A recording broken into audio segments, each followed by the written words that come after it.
আবাস যোজনা থেকে শুরু করে সৌন্দর্যায়ন সমস্ত প্রকল্পেই দুর্নীতির আর্থিক পরিমাণ প্রায় 120 কোটি টাকাও বেশি। এই অভিযোগ পাওয়ার পরেই জলপাইগুড়ি জেলা কমিটির সদস্য তথা মালবাজার পৌরসভার চেয়ারম্যান স্বপন সাহাকে অনির্দিষ্টকালের জন্য সাসপেন্ড করল তৃণমূল। দলের রাজ্য সভাপতি সুব্রত বক্সির লিখিত নির্দেশ আসার পরেই মঙ্গলবার জেলা সভানেত্রী মহুয়া গোপ সাংবাদিক সম্মেলন করে সাসপেন্ডের কথা ঘোষণা করলেন। যদিও স্বপন সাহার দাবি তাকে সাসপেন্ড করার কথা অন্যভাবে শুনছেন, তবে দলের পক্ষ থেকে এখনো কোনো চিঠি পাননি। চিঠি হাতে পেলে তবেই এই বিষয়ে প্রক্রিয়া দেওয়া সম্ভব হবে বলে জানান। অভিযোগ, মালবাজার পৌরসভার এই চেয়ারম্যান বিভিন্ন সময় সরকারি আবাস যোজনার গৃহ নির্মাণ থেকে শুরু করে মাল শহরের সৌন্দর্যায়ন, রাস্তা নির্মাণ, পানীয় জল প্রকল্প সহ একাধিক প্রকল্পের টাকা নয়ছয় করেছেন। আবার কিছু ক্ষেত্রে তিনি ওই টাকা নিজের অ্যাকাউন্টে স্থানান্তর করেছেন সরাসরি বলে অভিযোগ। এই দুর্নীতি নিয়ে স্থানীয় এক আইনজীবী হাইকোর্টে মামলা দায়ের করেছেন। সেই মামলা এখনও চলছে। এরপরেই রাজ্য সরকারের পক্ষ থেকে তদন্ত শুরু করে। জানা গেছে, তদন্তেও এই দুর্নীতির ঘটনা সামনে আসায় দলের রাজ্য সভাপতি স্বপন সাহাকে অনির্দিষ্টকালের জন্য দল থেকে সাসপেন্ড করার নির্দেশ দিয়েছেন জেলা সভাপতিকে। এদিন সাংবাদিক সম্মেলনে জেলা সভাপতি মহুয়া গোপ বলেন, মালবাজার পৌরসভার একাধিক দুর্নীতির অভিযোগ উঠেছে মালবাজার পৌরসভার চেয়ারম্যান স্বপন সাহার বিরুদ্ধে। রাজ্য তৃণমূলের নির্দেশে তাকে দল থেকে সাসপেন্ড করা হয়েছে। এখন চেয়ারম্যান কে হবে রাজ্য কমিটি জানাবেন। সূত্রের খবর, এক ঠিকাদারকে টাকা না দেওয়ার বিষয় হাইকোর্ট পর্যন্ত গড়ায়। টাকা দেওয়ার জন্য কোনো কোর্ট নির্দেশ দেওয়ার পরেও নির্দেশ পালন না করার স্বপন সাহার বিরুদ্ধে রুল জারি করা হয়। দলের কাছে নানান অভিযোগ জমা পড়ে। অভিযোগকারী আইনজীবী সুমন কুমার শিকদার বলেন, মাল পৌরসভার স্বপন সাহার বিরুদ্ধে অসংখ্য অভিযোগ রয়েছে। সিবিআই তদন্তের দাবি জানায়।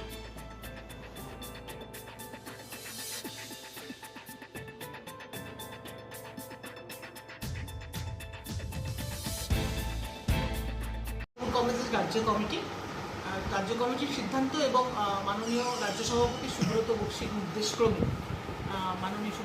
নির্দেশক্রমে যেটা আমার জেলায় সংগঠনের যেহেতু দায়িত্বে রয়েছে আমি, এটা কার্যকরী করতে বলা হয়েছে। সেটাই আজকে আমরা মাল পৌরসভার চেয়ারম্যান স্বপন সাহা দল থেকে, অর্থাৎ তৃণমূল কংগ্রেস থেকে তাকে নিলম্বিত করা হয়েছে। পরবর্তী নির্দেশ না আসা পর্যন্ত নিলম্বিত হচ্ছে, সাসপেন্ড। হ্যাঁ, পার্টি থেকে তাকে সাসপেন্ড করা হচ্ছে। এই সিদ্ধান্ত আমাকে গতকাল আমাদের রাজ্য নেতৃত্ব জানিয়েছে এবং সেটাই আজকে অনেক একটা চিঠির মাধ্যমে কি কারণে এই সাসপেন্ড? না, এটা তো আপনারা জানেন যে বেশ কিছুদিন থেকেই মানে মাল পৌরসভার যে আভ্যন্তরীণ কিছু কাজকর্মের অনিয়ম সংক্রান্ত এরকম বিভিন্ন অভিযোগ এবং কিছু মানে বিচারাধীন মানে উচ্চ আদালতে এরকম কিছু মামলা যেটা চলছে, হয়তো সেই বিষয় নিয়ে অভিযোগ তো মানে আমাদের নেতৃত্বকে, আমার রাজ্য নেতৃত্ব থেকে যে আমাদের সর্বোচ্চ নেত্রী মমতা বন্দ্যোপাধ্যায়, নেতা অভিষেক বন্দ্যোপাধ্যায় থেকে শুরু করে প্রত্যেকের কাছে এই অভিযোগগুলো বারংবার গেছে, আমাদের কাছেও আসছে, এগুলো সামনে আসছে। আর তাতে দলীয় ভাবমূর্তি যেটা সেটা নষ্ট হচ্ছে, ক্ষুণ্ণ হচ্ছে। মানে যে সাধারণ মানুষের মধ্যে একটা বিভ্রান্তির সৃষ্টি হচ্ছে, হয়তো সেই বিষয় থেকে কিছু হতে পারে, কিন্তু এটা সর্বোচ্চ যে আমাদের নেতৃত্ব এবং রাজ্য যে কমিটি আমার কাছে জানতে চাইছিল, আমিও সেটাই বলেছি যে এটা তো এরকম অভিযোগ আমাদের কাছে আসছে যেটাতে দলের মধ্যে নষ্ট হচ্ছে।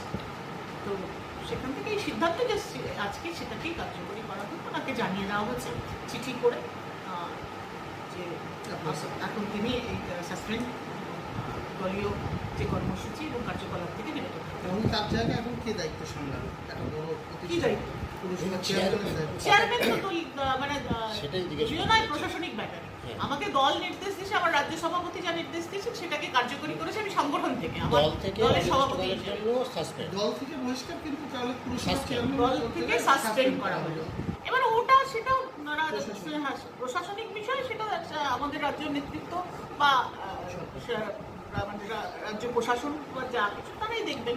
এটা নিয়ে তো আমাদের কি পদে ছিল সমনবাবু দল?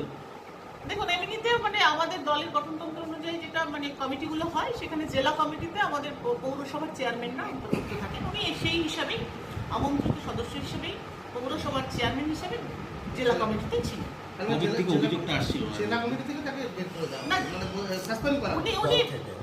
পোস্ট হিসাবেই ওখানে ছিলেন, কিন্তু দল তো উনি দীর্ঘদিন ধরেই করতেন, মানে দল থেকে তাকে দল থেকেই নির্বাচিত ছিলেন। কবে থেকে কতদিন থেকে অভিযোগটা আসছিল? অনেকদিন থেকে আসছিল। বিগত বোর্ডেও চেয়ারম্যান ছিলেন আমাদের স্বপন সাহা, বিগত বোর্ডেও মালের চেয়ারম্যান ছিলেন, তার আগেও তিনি বোর্ডের সাথে যুক্ত ছিলেন এবং 22 সালের নির্বাচনের পরও তিনি আবার চেয়ারম্যান হয়েছেন। তবে একটা কথা আপনাদের আমি পরিষ্কারভাবে বলতে চাই, যেটা যে জলপাইগুড়ি জেলা তৃণমূল কংগ্রেসের, এটা রাজ্য নেতৃত্বের কাছেও আমি জানিয়েছি, আপনাদেরও সেটা জানাতে চাই, যেটা যে পৌরসভার যে আভ্যন্তরীণ যে কাজ করে, পৌরসভার যে আভ্যন্তরীণ যে বিষয় নিয়ে বা অনিয়ম নিয়ে যে অভিযোগগুলো আসছে, এটা দল অবগত নয়। এটা জলপাইগুড়ি পৌরসভা এবং মাল পৌরসভার আভ্যন্তরীণ বিষয় নিয়ে কিন্তু দল অবগত নয়। প্রশাসনিক ম্যাটার সম্পূর্ণভাবেই চেয়ারম্যান ভাইস চেয়ারম্যানরাই জানেন, তার বিরুদ্ধে অভিযোগ এসেছিল, সিদ্ধান্ত নেওয়া হবে। তারা জানেন। এবার তার বিরুদ্ধে অভিযোগ এসেছে, রাজ্য নেতৃত্বের কাছে অভিযোগ গেছে, সেই হিসাবে একটা সিদ্ধান্ত রাজ্য নিয়েছে। রাজ্য কমিটি সর্বোচ্চ নেত্রী থেকে শুরু করে আমাদের রাজ্য সভাপতির নির্দেশ আমার কাছে এসে পৌঁছেছে এবং সেটাই আমি আজকে কাজ করছি। দিদি, আমরা এর আগে দেখেছিলাম যখন পৌরসভার চেয়ারম্যান হয়ে ঘোষিত হয় তখন দলের তরফে আপনি করেছিলেন। এবার যখন নতুন করে যদি কোনো চেয়ারম্যান ঘোষণা, কারণ আমাদের কাছে যে খবরটা এসছে যে ওনাকে চেয়ারম্যানের পদ থেকে সাসপেন্ড করা হয়েছে, তার যে ব্যক্তিগত দেহরক্ষী সেটাও তুলে নেওয়া হয়েছে। আজকে উনি পৌরসভায় ঢুকতে গেছিলেন, উনি ঢুকতে পারেননি। না, আমার কাছে এখনো পর্যন্ত, আপনার কাছে আসতে পারে, আমার কাছে এরকম কোনো খবর আসেনি। আমার কাছে যেই খবরটা এসেছে তাতে দলের থেকে সাসপেন্ড করা হয়েছে এবং মানে পরবর্তী মানে কোনো নির্দেশ না আসা পর্যন্ত তিনি দলের থেকে সাসপেন্ড থাকবেন, দলীয় কর্মসূচি এবং কাজকর্ম থেকে বিরত থাকবেন। সেটা আমি তাকে অ্যাজ এ জেলা সভাপতি হিসেবে ওনাকে সেই রাজ্য সভাপতির নির্দেশটাকে আমি পাঠিয়ে দিয়েছি। তো এইটুকুই, আর বাকিটা মানে কোনো আইনি পদক্ষেপ এইসব বিষয়ে আপনার কাছে সেই বিষয়ে আমি কিছু বলবো না। কি বলবেন? এটাই বলার যে এটা আরও 5 বছর আগে করা উচিত ছিল। খালি স্বপন সাহা না, স্বপন সাহার সাথে জড়িত যারা যারা আছে তাদেরকেও এরকমভাবে দলের থেকে যদি স্টেট গভর্নমেন্ট থেকে এনাদেরকে দলের থেকে সাসপেন্ড করে তাহলে আরও ভালো। কারণ যে গরিব লোকের টাকা এরকমভাবে অন্যায়ভাবে আত্মসাৎ করাটা কোনোদিনও আমরা শহরবাসী বা আশেপাশে পার্শ্ববর্তী এলাকার যারা মানুষ আছে আমরা কোনোদিনও এটা মেনে নিতে পারি না। কী ধরনের অভিযোগ আপনার নজরে? অভিযোগ হচ্ছে প্রধানমন্ত্রী আবাস যোজনার যে ঘর হয়েছে সেখানে দেখা যাচ্ছে বিশাল মাপের আর্থিক দুর্নীতি হয়েছে। মিউনিসিপ্যালিটি যারা রেসিডেন্ট না তাদের নামে ঘর দিয়ে নিয়ে সেই টাকা উঠিয়ে নেওয়া হয়েছে। সেটা দিল্লি পর্যন্ত ঘর চলে গেছে, গুজরাট পর্যন্ত ঘর চলে গেছে। সংখ্যাটা প্রায় 100-র উপরে হবে। আপনি তো একটা হাইকোর্টে মামলা করেছেন। হ্যাঁ, পিআইএল মামলা ফাইল করেছি। পিআইএল মামলাটা ফাইল করেছি হচ্ছে প্রধানমন্ত্রী আবাস যোজনার আর এই ঘর বিলি বন্টন নিয়ে, যেখানে যাচ্ছে 1000 উপরে ঘর মালবাজারেতে অস্তিত্বই নেই। মালবাজারের উপরে 100-র উপরে দোকান ঘর হয়েছে। সেই দোকান ঘরের টাকা ওনারা রিসিভ করেছেন কিন্তু সরকারি কোষাগারে ওনারা জমা দেয়নি। এই স্বপন শাহ নিজের অ্যাকাউন্টে টাকা চেক মারফত টাকা নিয়েছে। কিছু দেখা গিয়েছে যে টাকা নিয়েছে কিন্তু তাদেরকে ঘর দেওয়া হয়নি। যেখানে বিল্ডিংটা হয়েছে বা যেখানে দোকান করেছে সেখানে অনেক গরিব লোক নিচে বসে নিয়ে দোকান ঘর করতেন, তাদেরকে ওখান থেকে সরিয়ে দিয়ে তাদেরকে দোকান প্রদান না করে নিয়ে ইললিগালভাবে কাউকে না জানিয়ে টেন্ডার, ওই দোকান বিলি বন্টনের টেন্ডার ডেকে নিয়ে নিজেদের খাতিরের লোককে ওখানে বসা হয়েছে। কিছু গরিব লোকও ওখানে পেয়েছে কিন্তু তাদের টাকাও আত্মসাৎ করা হয়েছে। যেরকম স্ট্রিট লাইটের উপরে হয়েছে, স্ট্রিট লাইটের উপরে যেখানে 5000 টাকা একটা স্ট্রিট লাইট 2022 সালে দাম দেখা যাচ্ছে, সেখানে 17-18 সালে দেখা গিয়েছে যে সেই স্ট্রিট লাইটের দাম মিউনিসিপ্যালিটি ইললিগাল টেন্ডার ডেকে নিয়ে 18,000 টাকার উপরে বিল করে নিয়ে সরকারকে আর্থিকভাবে কমজোর করেছে। জেলা পরিষদের অনেক জমি এনারা প্লট করে বেচে দিয়েছে, যেটা হচ্ছে সরকারকে আর্থিকভাবে দুর্বল করেছে। দেখা দিয়েছে যে যেখানে ফাইন্যান্স কমিশনের কোনো অ্যাপ্রুভাল নেই, ইললিগাল টেন্ডার করে নিয়ে কোটি কোটি টাকা এরা আত্মসাৎ করেছে এনাদের লোকজন দিয়ে। এখন মামলাটা কি অবস্থায় আছে? আপনি মামলা গত 19 সেপ্টেম্বর হিয়ারিং ছিল মহামান্য চিফ জাস্টিসের এজলাসে। সেখানে দুই পক্ষর সওয়াল জবাব শোনার পরে আমাদের কিছু ডকুমেন্টের কিছু জেরক্সের একটু প্রবলেম ছিল, যেখানে কালারগুলো ফেড হয়ে এসেছিলো, সেগুলোকে আমাদের পরিষ্কার করে প্রদান করতে বলেন অপোজিট পার্টিদেরকে। কিছু পার্টিকেই মহামান্য আদালত ইমপ্লিমেন্ট করতে পারে, যেরকম হচ্ছে সিবিআইকে আমরা সিবিআই চেয়েছি কিন্তু সিবিআইকে আমরা ইমপ্লিমেন্ট করিনি, সিবিআইকে ইমপ্লিমেন্ট করতে পারে। যেখানে চেয়ারম্যান মাল মিউনিসিপ্যালিটি করে আমরা উল্লেখ করেছিলাম সেখানে ডাইরেক্ট স্বপন সাহার নাম উল্লেখ করে ভাইস চেয়ারম্যানের নাম উৎপল ভাদুরীর নাম উল্লেখ করে নিয়ে মামলাটা আমাদেরকে আবার রেকটিফাই করতে পারে উইদিন 7 ডেজ, মানে 19 তারিখ থেকে 7 দিনের মধ্যে এটা রেকটিফাই করে দিতে পারে। আর এর আগামী হিয়ারিংয়ের ডেট পড়েছে হচ্ছে 7/11/2024। আর্থিক দুর্নীতির পরিমাণটা কত হতে পারে? আমার কাছে যে তথ্য এসেছিলো তাতে দেখা গেছিলো 120 কোটি টাকা হবে, কিন্তু এই আর্থিক দুর্নীতি হয়তো 200 কোটি টাকা পার হয়ে যেতে পারে। কি চাচ্ছেন, সিবিআই তদন্ত হলে? অবশ্যই সিবিআই তদন্ত হোক।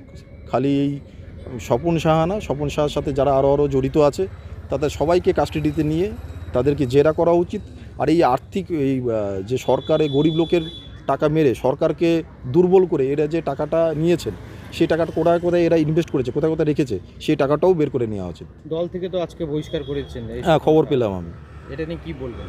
এটা আমি রাজ্য সরকারকে সাধুবাদ জানাই যে ওনারা এরকম একটা স্টেপ নিয়েছেন। খালি দল থেকে বহিষ্কার করলেই হবে না, ওনাদেরকে কাস্টাডিতে নিয়ে জেরা করতে হবে। কারণ গরিব লোকের টাকা, সরকারের টাকা, সরকার অনেক কষ্ট করে নিয়ে টাকাগুলো জোগাড় করে বিভিন্ন সাধারণ লোকের থেকে ট্যাক্স নিয়ে, ট্যাক্সের টাকা হচ্ছে সরকার হচ্ছে সাধারণ লোকের উন্নতির জন্য মানে প্রদান করেন। সেই টাকা গরিব লোকের টাকা এরা এইভাবে আত্মসাৎ করেছে, সেটা প্রচণ্ড অন্যায়। গরিব লোককে ঠকানো হয়েছে, সরকারকে ঠকানো হয়েছে। আপনার নামটা? আমার নাম অ্যাডভোকেট সুমন কুমার সিকদার। আপনি মামলাকারী? আমি মামলা করি। চ্যানেলে আমি মামলা করব যে 120 কোটি টাকা যে দুর্নীতি বলছেন, সে দুর্নীতি কিন্তু প্রমাণ আপনাদের করতে হবে। মামলা বিচারাধীন, মামলা হাইকোর্টে প্রধান বিচারপতির আদালতে বিচারাধীন। আমার দুটো অ্যাকাউন্ট, শুনে রাখুন, দুটো অ্যাকাউন্টের পাসবুক কালকে আসবেন, আমি দিয়ে দেবো যে কোন অ্যাকাউন্টে কোন টাকা ঢুকেছে। ওনারা বলেছে অভিযোগটা তো মূলত হচ্ছে যে উকিল, বিশেষ করে সুমন, হ্যাঁ, সেই করেছে। এটা তো আর আগে বলেন প্রমাণ করতে। চেয়ারম্যানের দুটো অ্যাকাউন্টে ঢুকছে টাকাটা, এটা কোত্থেকে ঢুকলো? এই যে আজকে জেলা সভাপতি বললেন যে আজকে এই যে সাসপেন্ড করলেন, আজকে ঘোষণা করলেন, কি বলবেন এটা? সাসপেন্ড কি? বিজেপির একজন লয়ার আর আমাদের দুইজন তৃণমূল কাউন্সিলরের যদি ষড়যন্ত্রে আমাকে 40 বছরের যে দলকে সার্ভিস দিলাম তার থেকে যদি চলে যেতে হয়, দুঃখের বিষয়। দল যেটা সিদ্ধান্ত নিয়েছে ভালো করেছে, এর বিষয়ে আমি আর কিছু বলবো না। স্বপন সাহা জিন্দাবাদ। বিভিন্ন সূত্র মারফত দলের কাছে যা খবর আসছে আমাদের, সেখানে আমরা জানতে পারছি দুর্নীতির দায়ে মাল পৌরসভার চেয়ারম্যানকে তৃণমূল দল থেকে বহিষ্কার করেছে অনির্দিষ্টকালের জন্য। এটা প্রত্যাশিতই ছিল। আমরা দীর্ঘদিন ধরে দাবি করে আসছিলাম দুর্নীতিগ্রস্ত পৌরসভা মাল পৌর প্রশাসন, দুর্নীতিতে ভরে গেছে মাল পৌর প্রশাসন। শুধু হাউজিং ফর অল নয়, জেলা পরিষদের জমিতে অবৈধ নির্মাণ, বিভিন্ন জায়গায় অবৈধ নির্মাণ, দোকানঘর বিলি বন্টন, একাধিক ইস্যু আছে। আমরা চাই এর শেকড়, এই দুর্নীতি শেকড় কোথায় কোথায় গেছে সেগুলো তদন্ত করে বের করে নিয়ে এসে উপযুক্ত শাস্তি দিক দোষীদের। আজকে আমরা দীর্ঘদিন ধরে যে দাবি করে এসেছিলাম, আজকে তৃণমূল কংগ্রেসের তরফ থেকে মাল পৌরসভা চেয়ারম্যানকে বহিষ্কার করে আমাদের দাবিকে সিলমোহর করলো যে আমরা সঠিক কথাই বলেছিলাম, দুর্নীতিগ্রস্ত মাল পৌর প্রশাসন। আমরা চাই উপযুক্ত তদন্ত হোক এবং এর সাথে জড়িত সমস্ত ব্যক্তিদের শাস্তি হোক।